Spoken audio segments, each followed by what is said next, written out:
슈베르트입니다. 슈베르트, 오늘날 가장 유명한 슈베르트의 사진입니다. 이 사람 31살에 죽었습니다. 31살. 여러분, 모차르트는 굉장히 짧게 살았다고 얘기하지만 35까지 살았어요. 이 사람은 31살에 죽었습니다. 자, 나이를 볼까요? 하이든, 교향곡의 아버지 하이든이라는 사람, 맨 꼭대기에 있죠. 77세까지 살았어요. 바로 밑에 보십시오. 모차르트 35세, 반짝했어요. 하이든 살았을 때 태어나서 하이든 살았을 때 죽었어요. 그리고 밑에 있는 베토벤, 그 둘이 다 살고 있을 때 태어납니다. 자, 우리 슈베르트 한번 봅시다. 베토벤 젊을 때 태어납니다. 그러나 베토벤이 죽은 지 1년 뒤에 따라 죽습니다. 아주 짧게 살았어요. 31년의 짧은 인생. 놀라지 마십시오. 이 사람 작품이 1000개가 넘습니다. 31살 동안 작곡한 작품이 1000개가 넘습니다. 당연히 그랬으니까 매우 빠른 작곡 속도를 보여줍니다. 이 사람은 생각한 다음에 작곡이 오래 걸리지가 않았어요. 생각나면 바로 썼어요. 여러분, 성격이 급한 사람이 어떤 걸 잘하는지 아십니까? 하다가 그만두기. 그래서 이 사람 작품엔 미완성이 많아요. 여러분, 미완성 교향곡도 그래서 미완성된 거예요. 쓰다가 말았어요. 보통 다른 사람의 미완성이라는 곡들은 대부분 가장 마지막에 쓴 작품들이 미완성으로 남습니다. 쓰다가 죽는 거죠. 이 사람은 아니에요. 중간 작품이 미완성이 많아요. 여러분들이 알고 계신 미완성 교향곡도 이 사람의 마지막 작품이 아닙니다. 쓰다가 딴 거 썼어요. 평생 동안 베토벤을 동경했습니다. 그래서 베토벤 죽을 때 찾아갔다는 얘기도 있습니다. 베토벤 장례식에도 참석했고, 그러나 그 1년 뒤에 자기가 죽을 줄은 몰랐던 거죠.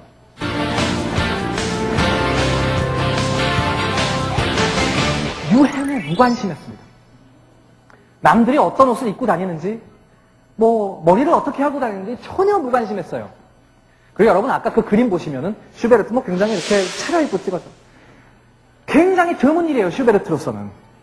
이 사람 어느 정도냐면요, 씻지도 않았어요. 목욕도 잘 안 했대요. 재미있는 건 책에 찾아보면 나와요. 비위생적이었다.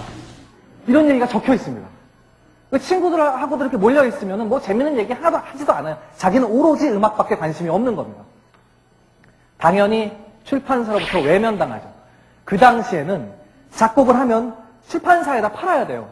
출판사가 이 곡은 좀 사람들이 많이 연주하겠다. 악보를 많이 사가겠는걸 라고 해야 되는데, 이 사람은 아니에요. 왜냐하면 이 슈베르트라는 사람은, 여러분, 우리가 슈베르트 왜 아직 많이 못 듣고 있는지 아십니까? 베토벤 같은 거 보십시오. 베토벤 같은 음악은 막 가다가 팍 폭발해요. 운명교향곡 얼마나 멋있게 시작합니까? 또 끝에도 엄청나게 멋있게 끝납니다. 슈베르트는요, 뭐 좀 하려 그러면 다시 깔아앉아요. 이게 바로 그 사람의 절제예요.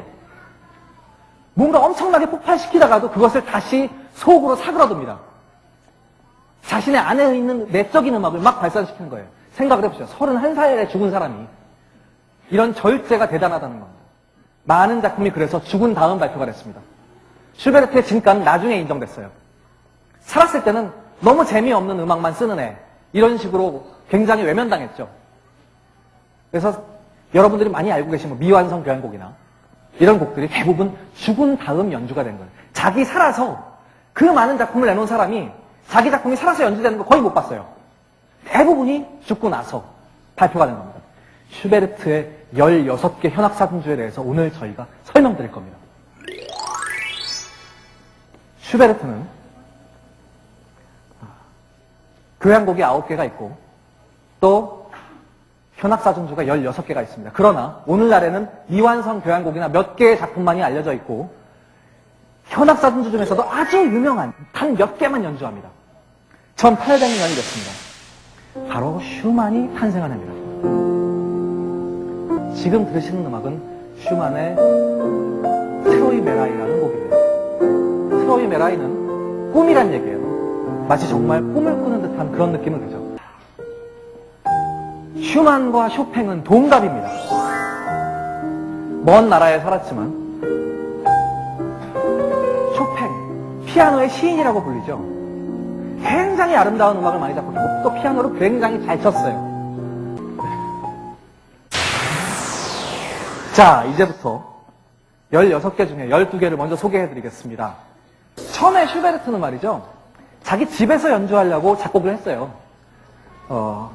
아버지가 또 악기를 연주하고 나도 악기를 연주할 수 있으니까 아빠 같이 연주 좀 해봐요. 그런데 아버지가 맨날 틀리더랍니다. 그래서 연습할 때 항상 아버지 보고 뭐라고 했대요. 아버지 진짜 이렇게 하시면 나 다시 안 할 거예요. 그랬다는 일화가 진짜로 책에 나와 있어요. 그러기 위해서 작곡한 겁니다. 집에서 연주를 하기 위해서. 당연히 밖에서 악보는 팔리지 않아요. 이 사람의 곡은. 사람들이 굉장히 외면시했던 그런 작품들을 먼저 지금 보여드리겠습니다. 조성의 변화. 이름은 굉장히 거창하죠. 슈베르트의 첫 번째 현악사운드입니다. 제목이 왜 조성의 변화냐면요, 전부 다 4곡으로 되어 있습니다. 4악장으로 되어 있는 곡인데 각 악장이 조가 다 달라요. 근데 이런 것들은 당시에는 굉장히 인정될 수 없었던 것들이에요. 왜냐하면 조가 무슨 연관성도 없고 대부분 한 조로 작곡을 해야 되는데 너 왜 이랬냐? 슈베르트는 사실 작곡을 잘 몰라서 이렇게 쓴 거예요. 당시 사람들이 어떻게 작곡하는지 몰랐습니다. 그래서 이런 조성의 변화라는 곡이 나온 거예요. 그러나 이 사람은 나중에 이 미숙했던 부분을 자기 스타일로 발전을 시켜요. 나중에 걸작들을 쓰는데 다 조성이 다릅니다. 그걸 나중에 시도를 하는 겁니다. 이 곡을 한번 들어보십시오. 호수입니다.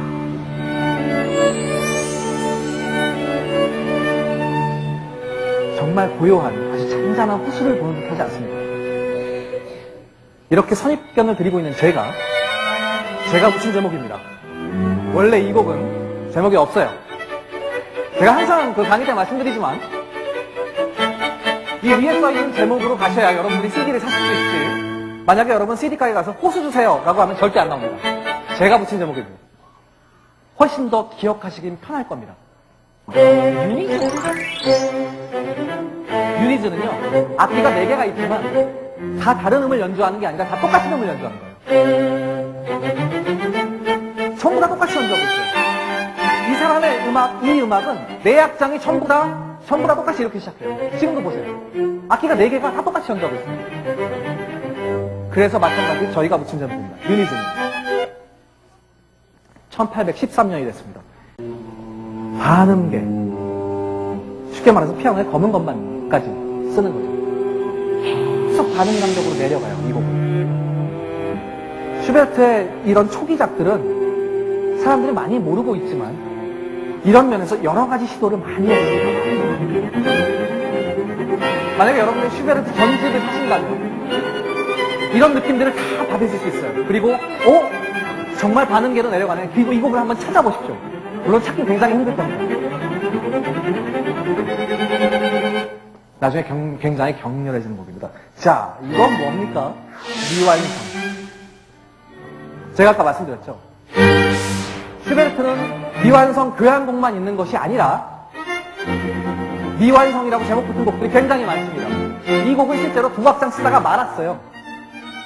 왜 이렇게 쓰다 말까요, 이 사람은? 쓰다가 다른 음악 쓰고 싶은 거예요. 갑자기 손을 놔버려요. 그래서 다른 음악 씁니다.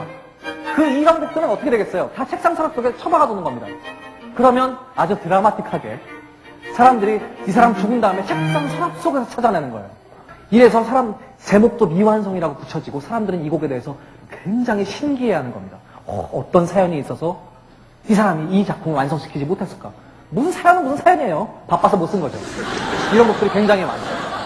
경적.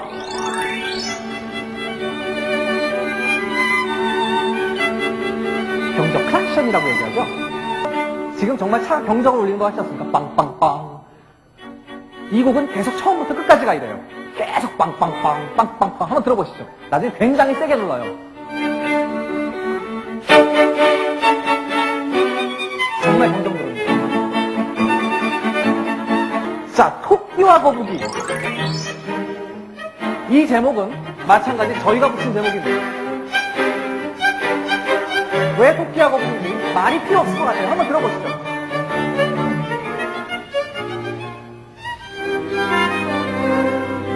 자, 이제 거북이. 그 사람의 선입견이라는 게 굉장히 무서워서 말이죠. 제가 이 곡을 갖다가 여러분들에게 멸치와 말미잘이라고 해도 여러분들은 아마 그런 것 같아 라고 하실 겁니다.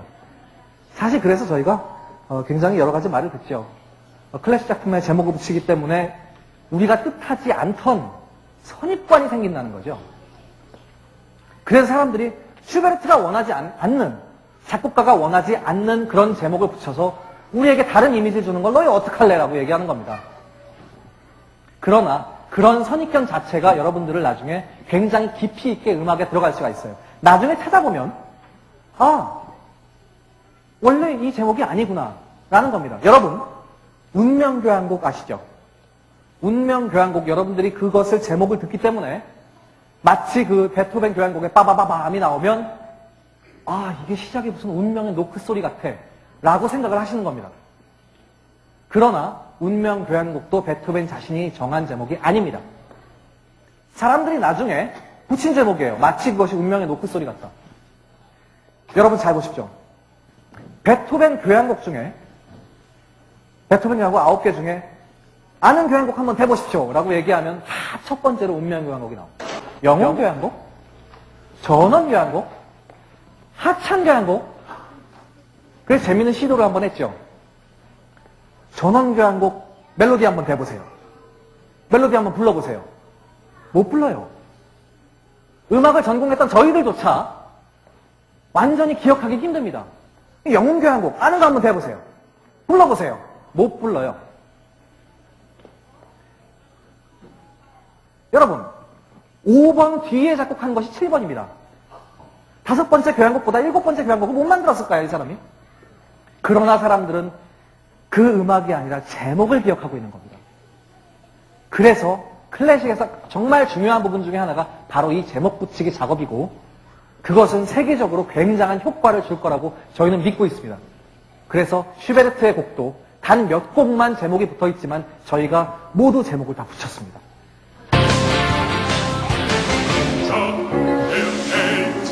가곡 마왕입니다. 어느 날 슈베르트는 책을 읽고 있었어요. 악마가 나오는 얘기야. 굉장히 재밌을 것 같아요. 막 책을 읽고 있었어요. 친구가 가서 봤어요. 야, 너 지금 뭐 하는 얘기야? 내가 굉장히 재밌는 걸 읽고 있어. 나 이걸로 곡을 한번 써야겠어. 말씀드렸듯이 그날 저녁에 연주가 됐습니다. 순식간에 써내려갔어요. 이 곡의 내용은 그렇죠. 마왕이 나에게 오라, 나에게 오라. 어린 여자애한테 나에게 오면 희망을 가질 수 있다. 행복이 있다. 라고 하죠. 막 무서워서 도망가는 그런 내용의 가곡을 쓴 겁니다. 젊은 베르테르의 슬픔과 하우스트의 작가, 슈베르트와 동시대를 살았던 독일의 대문호 괴테입니다. 괴테가 쓴 마왕은 당시 많은 예술가들에게 영감을 주었고, 슈베르트 역시 이 시를 보고 단숨에 가곡을 써내려갔습니다. 아가, 너는 무엇이 그리 무서워서 얼굴을 가리느냐? 아버지는 들리지 않습니까? 마왕이 귀여운 소리로 속삭이고 있는 것이오. 가곡 들장미입니다. 옆에 나온 사진은 들장미 소녀 캔디입니다. 어렸을 때 저도 이 만화를 보고 굉장히 감회가 새로웠는데, 가곡 들장미, 교과서에도 많이 등장하고 사람들도 굉장히 즐겨 부르는 그런 가곡입니다. 자, 터키 행진곡입니다. 당시에 터키 행진곡이라는 것은 굉장히 유행했었어요. 터키 사람들이 꼭 말을 타고 달리는 듯한 터키의 민속음악 같은 겁니다. 신기하게도 현악사중제 이런 곡들이 있어요. 그래서 저희도 연주를 할 수 있습니다. 사실 피아노에 터키 행진곡 같은 게 막 있으면 저희는 굉장히 해보고 싶어요. 연주자들은 그 해보면 그 느낌을 굉장히 잘할 수 있습니다. 그러나 이런 곡이 없으면 좀 아쉽죠. 그래서 저희가 찾아낸 겁니다. 슈베르트의 현악사중제에도 이런 터키 행진곡이 있구나라는 겁니다. 자, 이쯤에서 여러분들이 아마 아는 곡이 나오실 겁니다. 슈베르트의 피아노 우중주 송어입니다. 사람들이 이 곡을 굉장히 좋아하고 또 학교에서도 굉장히 잘 교과서에 많이 등장하는 곡이에요. 그런데 이 곡은 원래 피아노 우중주로 하는 곡입니다. 저희 같은 현악 앙상블에 피아노가 같이 껴있고, 그래서 5명이 하는 곡으로 많이 알려져 있어요. 사실은 이 곡은 제목이 같은 송어라는 자신의 가곡을 가지고 다시 리메이크한 겁니다. 슈베르트는 자기가 작곡했던 옛날 작품을 가지고 굉장히 많이 우려먹었어요. 아니, 내가 옛날에 작곡했던 것 중에서 굉장히 좋은 멜로디가 많은데 왜 한 번 하고 버려? 이거 다시 써먹어야지 해서 가곡도 있고 피아노 오중주판 송어도 있습니다.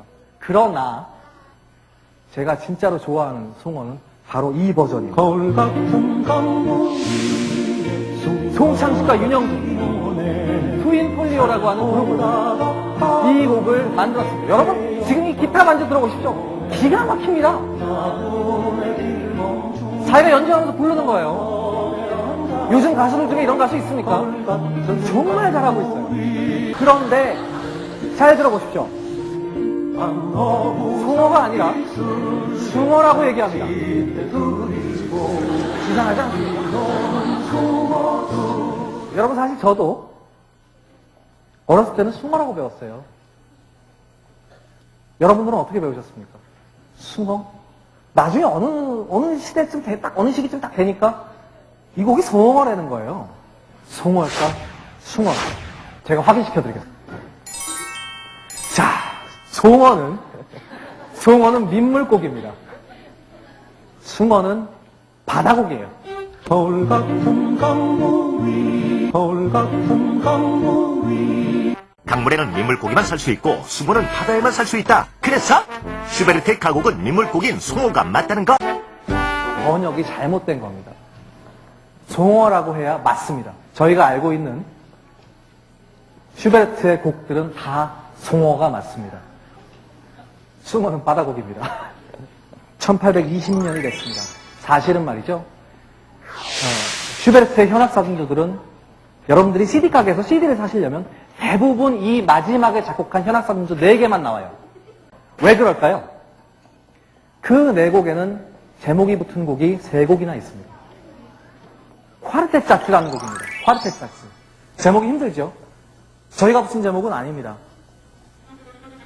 자츠라는 말은 악장이란 뜻이에요. 콰르텟은 저희처럼 4중주를 얘기합니다.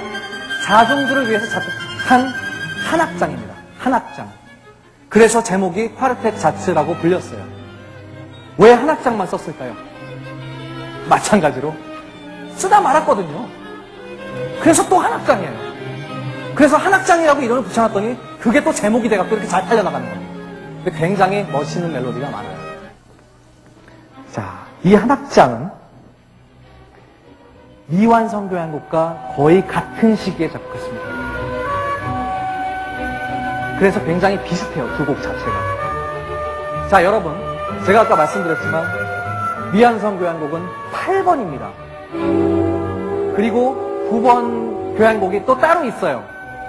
그렇다면 슈베르트의 교향곡은 몇 개일까요? 슈베르트의 교향곡은 8개이기 때문입니다. 당연히 그러니까 8번 미완성 교향곡이 마지막 교향곡인 줄 알고 있죠.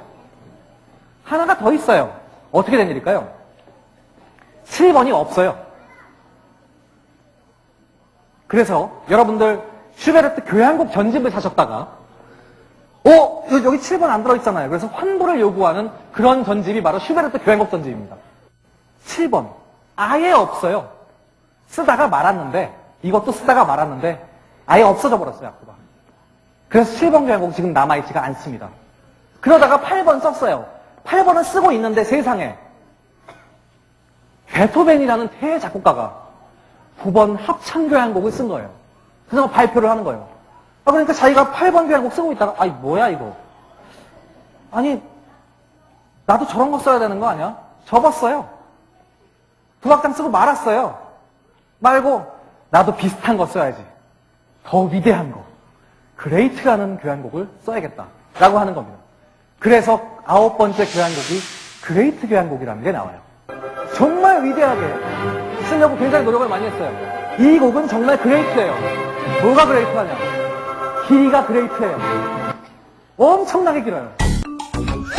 무려 51분. 여러분 이 음악 한번 들어보시죠.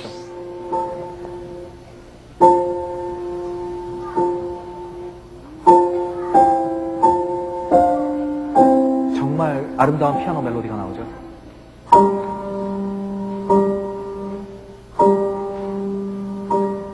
슈베르트의 정말 안 알려진 작품 중에 하나입니다. 제가 항상 강의를 준비하면서 이런 곡들을 접할 때는 나 눈물이 나요. 사람들은 이 곡을 거의 다 모르고 있고 말로 오가지도 않습니다. 이런 곡이 있다는 거. 저한테 누가 설명 자체도 안 해줬어요. 그러다가 그 몇백 곡이나 되는 가곡들을 뒤지기 시작하다가 바로 이 곡을 발견한 거예요. 이 곡의 제목은 바로 비올라입니다. 가곡 비올라예요. 성악하는 사람들도 잘 많이 몰라요. 비올라. 이 뭘 얘기하겠습니까? 바이올라라는 얘기죠. 바이올렛. 제비꽃입니다. 제비꽃. 제비꽃이라는 가곡이에요. 여러분 나중에 만약에 기회가 되시면 반드시 이 곡을 찾아서 들어보시기 바랍니다. 정말 걸작입니다. 처음부터 막 사람들이 뉴에이지 이 음악 듣는 이상으로 사람을 녹이는 곡이에요. 파가니니가 옵니다. 여러분, 슈퍼스타가 내한한 거예요. 지금 외국에서 무슨 뭐 마이클 잭슨이나 뭐 브리트니 스피어스 이런 애들이 오는 겁니다. 당시에 막 유행이 된 거예요. 파가니니가 쓰고 있던 모자 막 사람들이 다 그거 구하려고 난린 거예요. 다 모자 막 똑같이 쓰고 있고. 엄청난 기교가가 나와서 막 연주를 하는 겁니다. 여러분, 이 사람은 뒤에 악마가 붙어 있다고 소문이 난 바이올리니스트예요. 얼마나 연주를 기가 막히게 하면 뒤에 악마가 붙어 있다고 소문이 났습니다. 물론 그 소문은 자기가 낸 거예요. 뭔가 이렇게 카리스마 있어 보이지 않습니까? 너희들은 내 경지에 이를 수 없어. 그래서 뒤로 다 소문내고 다녔어요. 자, 이 시기에 로자문데라는 곡이 나옵니다. 바로 저희 현악사중주에 있는 로자문데인데 사람들은 이 로자문데라는 제목을 들으면 굉장히 헷갈리기 시작해요. 왜냐하면 다른 곡에도 로자문데가 굉장히 많아요. 슈베르트는. 그러면 어떻게 된 걸까? 저게 원래 현악사중주인가? 내가 아는 곡은 뭐지? 이러시는 분들이 많아요. 제가 아까 말씀드렸죠. 이 사람 자기 곡을 리메이크한 게 굉장히 많습니다. 그래서 이 사람은 다른 장르의 곡에도 로자문데가 굉장히 많이 나옵니다. 도대체 로자문데가 몇 곡이나 될까요, 이 사람? 제가 한번 그거 짚어드리겠습니다. 즉흥 환상곡이야. 그 즉흥 환상곡에 이 로자문데가 피아노 솔로로 나와요. 로자문데라는 말은 원래 어떤 연극 인물이에요. 원래 이 곡은 연극 음악이었습니다. 거기에서 자기가 발표를 해서 견학 사중곡도 만들고 피아노 곡도 많이 만들었어요. 즉흥 환상곡. 자, 극음악 로자문데 들어보시죠. 자, 이게 원곡이래요. 다르죠? 아까 들으시는 곡이랑 완전히 다른 곡이에요. 사람들은 이 곡을 로자문데로 많이 알고 있어요. 어떻게 된 거예요? 자, 이 곡은 로자문데라는 극음악 중 맨 앞에 곡이에요. 그 중간에 있는 곡이 바로 우리가 듣는 그 로자문데 멜로디입니다. 바로 이 곡입니다. 그 중간에 이런 멜로디들이 나와요. 자, 이 멜로디를 가지고 현악사중곡 만들었다가 피아노곡 만들었다가 그래서 로자문데라는 곡이 그렇게 많아진 거예요. 자, 죽음과 소녀입니다. 현악사중주계에서 최고 걸작이라고 하는 죽음과 소녀입니다. 이 곡은 저희와 같은 현악사중단들이 평생 동안 수백 곡을 연주를 해도 결국은 마지막에 이 곡으로 돌아온다는 곡입니다. 슈베르트가 남긴 최고 걸작 중에 하나입니다. 그래서 교과서에서도 많이 등장해요.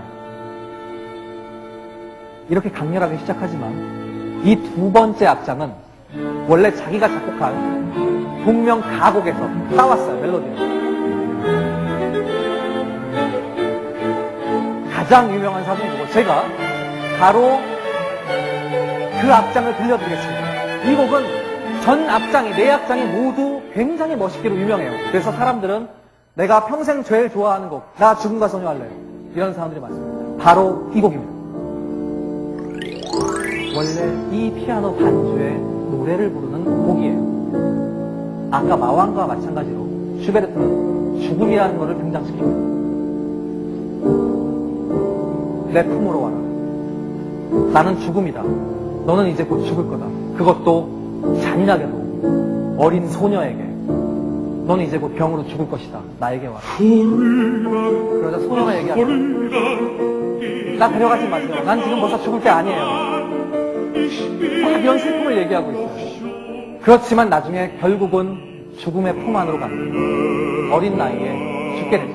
바로 그런 내용의 가곡을 견학사중주 멜로디로 썼습니다. 오늘 저희가 슈베르트의 가장 유명한 죽음과 생각 중에서 가장 감동적인 목소리를 이 악장을 직접 연주해 드릴 겁니다. 자, 아베 마리아. 아베 마리아는 굉장히 여러 곡이 있죠. 바흐의 평균율 피아노 곡을 가지고 부노가 작곡한 아베 마리아도 있고 김하중 씨의 아베 마리아도 있습니다. 그러나 사람들은 이 곡을 거의 최고의 명곡이라고 얘기합니다. 슈베르트의 아베 마리아. 여러분들 월트 디즈니의 애니메이션 판타지아를 보시면 이 아베 마리아를 가지고 뮤직비디오를 만들었어요. 그런데 그 뮤직비디오에 많은 게 나오는 게 아닙니다. 그 사람들이 그냥 불을 들고 지나가는 장면을 보여줘요. 그게 다예요. 그런데도 사람한테 미치는 감동을 줍니다. 지금 이 버전은 여러분들이 굉장히 듣기 힘드신 오케스트라 반주에 노래하는 부분을 저희가 발표를 한 겁니다. 이때부터 작곡하는 거의 모든 곡들은 엄청난 분위기를 앞두고 있습니다. 지금 들으시는 곡은 슈베르트의 마지막 현악사중주입니다. 천곡이라는 제목을 저희가 붙였어요. 여러분, 아주 유명해진 곡이 앞에 있으면 사실 그 뒤에 나오는 곡은 거의 연주가 되지 않습니다. 죽음과 소녀라는 엄청난 명곡이 있는데 뒤에 나오는 이런 엄청난 곡이 죽음과 소녀에 가려져서 발표조차 안 되는 거예요. 여러분 잘 보십시오. 만약에 현악사중주 연주회가 어디서 있다 해서 팜플렛을 보시면 이 곡이 연주되는 건 거의 없어요. 그러나 죽음과 소녀보다 훨씬 더 명곡입니다. 사랑은 아주 쥐어짜요. 천국의 걸음걸이를 보여줍니다. 또 이 곡은 장조와 단조가 계속 반복이 됩니다. 쉽게 말해서 사람이 이 곡을 들으면서 웃었다가 울었다가 웃었다가 울었다가 하는 거를 몇 번마다 반복을 해야 돼요. 굉장히 강렬한 곡입니다. 마찬가지 슈베르트가 잘하는 일, 나이는 젊지만 절대 하는 일, 이러다가 곡은 아주 조용히 끝나요. 그렇기 때문에 보십시오. 다시 사그러들잖아요. 남들 같으면 막 더 난리를 쳤어야 되는데 이 사람은 다시 사그러듭니다. 그렇기 때문에 우리가 슈베르트를 절제하는 사람이라고 부르고 사람들은 좋아하지 않는 거예요. 폭발하는 게 있어야 됩니다. 그러나 이런 곡에 한번 빠지면 나중에 다른 곡을 들을 수 없을 정도입니다. 베토벤이 죽습니다. 자신이 가장 존경하는 작곡가 베토벤이 죽었습니다. 장례식에 실제로 참석했어요. 슈베르트는. 그리고 이제는 자기 죽을 때를 기다리는 겁니다. 불과 31살의 나이로 1828년이 됐습니다. 저희는 사실 오늘 슈베르트의 현악사중주는 다 설명을 드렸습니다. 그러나 여러분께서는 한 곡을 더 아셔야 됩니다. 바로 저희 같은 현악사중주에 첼로 한 명이 더 연주하는 현악 오중주가 있습니다. 이 곡은 낭만음악의 헌장이라고 불러요. 사람들이 슈베르트의 현악 오중주를 듣지 않고서는 인생을 얘기하지 말라고 할 정도의 곡이 바로 이 자리에서 나옵니다. 저희가 그래서 이 곡을 무리하게도 크리스마스 퀸텟이라고 제목을 붙였습니다. 그래서 저희가 크리스마스 때는 항상 이 곡을 연주해요. 우리도 사중주에서 크리스마스 때 연주할 곡이 생겼다. 자, 보십시오, 여러분. 발레는 호두깎이 인형을 합니다. 그리고 오케스트라는 합창단과 함께 합창교향곡을 부릅니다. 견학사들도 이제는 첼로 한 명을 더 불러서 바로 이 곡을 연주할 겁니다. 바로 크리스마스 퀸텟입니다. 여러분들은 현악 오중주로 이 음반을 찾으시면 들으실 수가 있어요. 31살에 죽었습니다. 정말 짧은 나이였죠.